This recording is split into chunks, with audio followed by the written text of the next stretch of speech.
Hello and welcome to Forex.Academy, your #1 website for Forex and crypto education and analysis. In today's edition, we're going to be discussing how DeFi is likely trying to fly to the moon in a cardboard box. While DeFi is almost certainly the future, that future may not be today, according to Richard Byworth, the CEO of digital finance company Diginex. He added that the crypto, and especially the DeFi sector, has been bursting with innovation, exuberance, and speculation in recent months. However, the niche is still very much in its infancy. I do believe that DeFi is potentially the future down the road. Byworth said this during an interview with co-founder of Morgan Creek Digital, Anthony Pompliano. But it is very early, he added, further elaborating. It's like flying to the moon in a cardboard box. You're going to get yourself in trouble along the way, and things are going to break and burn up, as we have already started to see.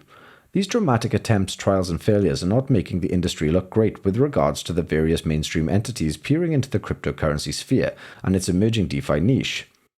I definitely look back to 2017, and the whole DeFi thing is probably not what we all need right now, Byworth said. We have MicroStrategy coming in, we have Paul Tudor Jones coming in, we have some really serious hitters slowly but surely starting to pay attention to this industry. I just hope that DeFi doesn't become just another ICO craze that makes people go, you know what, everyone is crazy in crypto, and stay away from it for another couple of years. Taking a look back, the entire crypto industry reached its peak bubble status in 2017 due to the uptrend of the initial coin offerings, ICOs for short, which were an attempt to improve the IPO model. However, this model turned into a fad and later got stomped out by various regulatory bodies.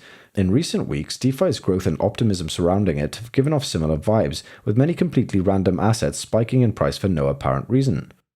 Byworth is not the first one who compared the DeFi sector to the now dead ICO sector from back in 2017. Ryan Selkis, the founder of digital asset data site Messari, recently expressed a very similar thought. Additionally, as Byworth mentioned, multiple very important mainstream giants have recently placed big bets on crypto and Bitcoin, possibly putting the industry in a pivotal point in the life thus far. If you enjoyed the video, then please like and subscribe, and leave a comment down below about anything you would like us to discuss in future, or if you have any questions about this particular video. Have a great day.